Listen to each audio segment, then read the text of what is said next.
unless you really love the look of the 22-inch wheels and you want a back like a bendy bus, 6.7 miles per gallon. Hello everyone and welcome back.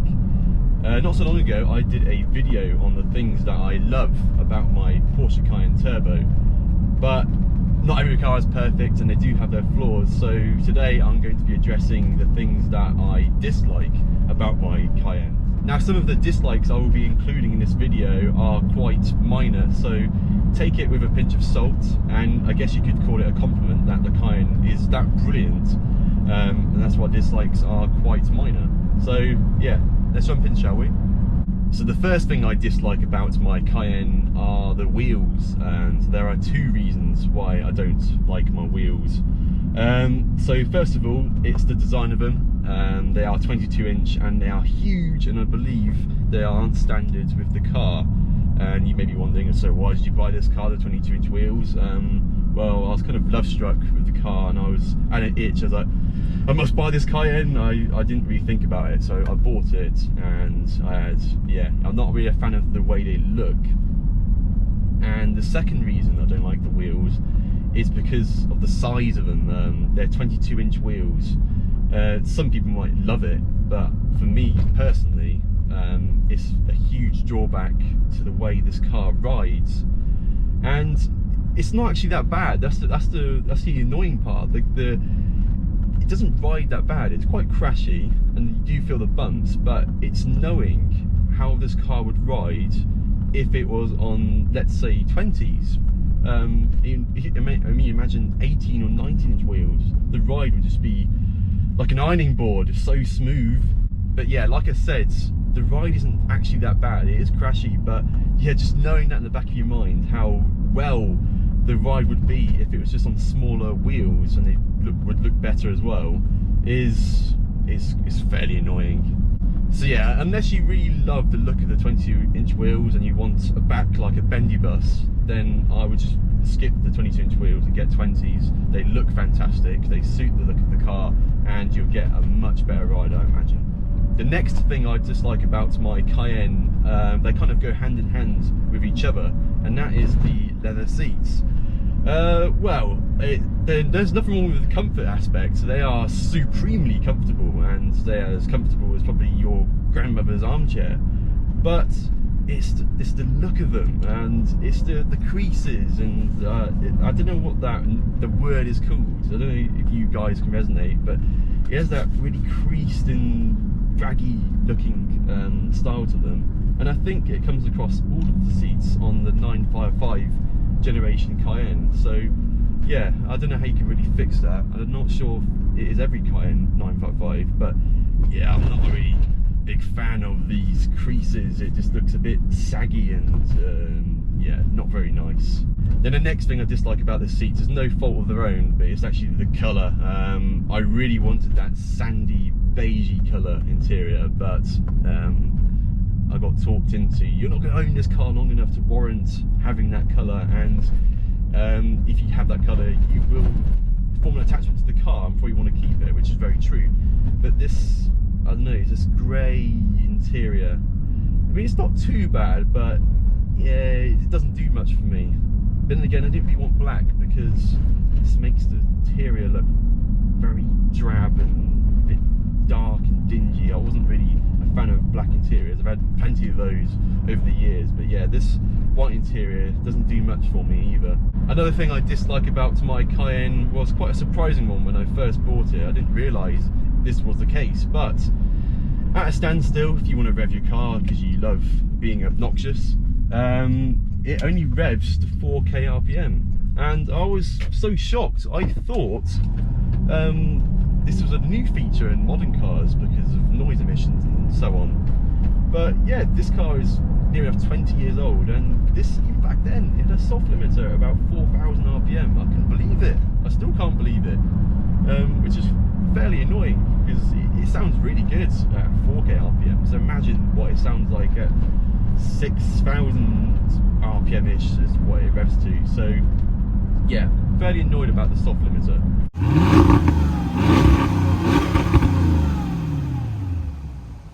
Another thing I dislike about this car is its gearbox. This car has the 6-speed Tiptronic gearbox, and yes, take it with a pinch of salt because this car is near enough 20 years old, and we are quite spoiled these days with how the gearboxes have come such a long way and how brilliant they are in this modern day and age.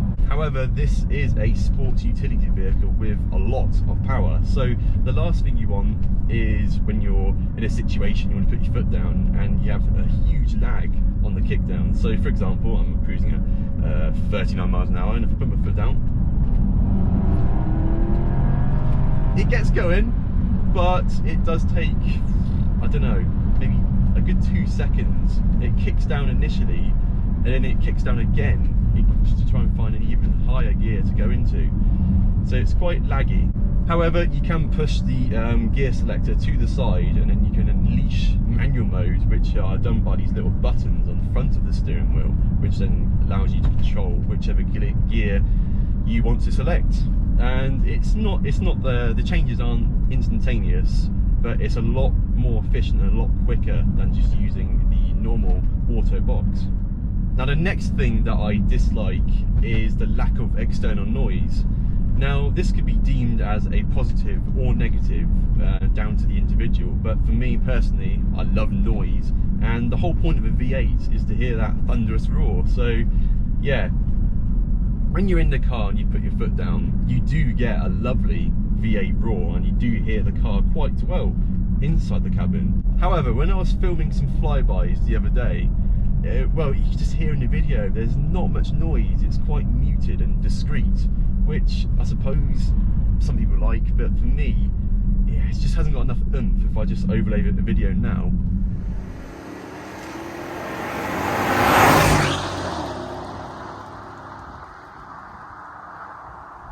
But of course we are blessed, because in this current day and age you can modify your exhaust to your heart's content and you can make it sound brilliant. And I've had a look at some videos on the internet, and it does sound pretty fruity if you do modify it a little bit. So it's not all bad. If you aren't content with the way it sounds, it's a bit too quiet, you can easily modify this car and make it sound very, very nice indeed.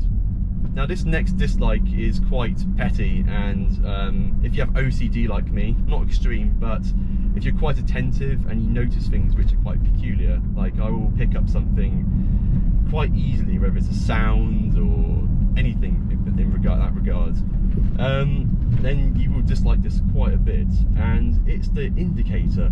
So if you softly press the indicator like you do in a normal car, it will click 3 times and then it will automatically come off again.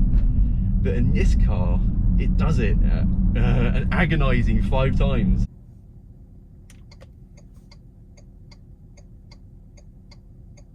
And what's more frustrating is that I'm just hoping in the back of my mind, please go 3 times, but I really do know deep inside it's going to do it 5 times. But you just have that sense of false hope inside your head that you might just do it 3 times because that's what you're so used to in a regular car. But in this car, it does it 5 times, and oh my, it's so infuriating. Now the final dislike is the fuel consumption, and I know what you're thinking, that is a stupid dislike to have because you're driving a 4.5 litre V8 that weighs nearly 2.4 tonnes, and I completely understand that, but it's still a negative at the end of the day, whether you like it or not. Bad fuel economy is a negative, and I don't think anyone likes that.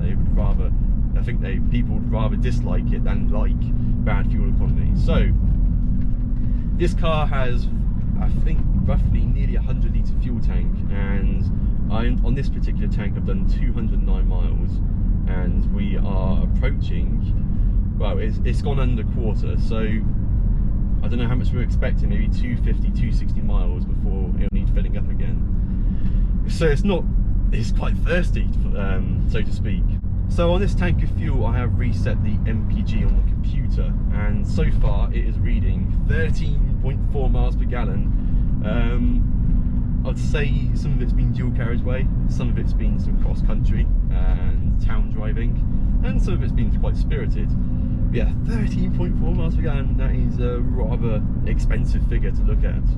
And it doesn't get much better when you're doing just town driving alone, because when I did a few runs around town, obviously I go to town and I do some, I don't know, sometimes I put my foot down just to get to speed briskly, and then I go on the dual carriageway to bypass all the traffic, which means I will be putting my foot down rather heavily.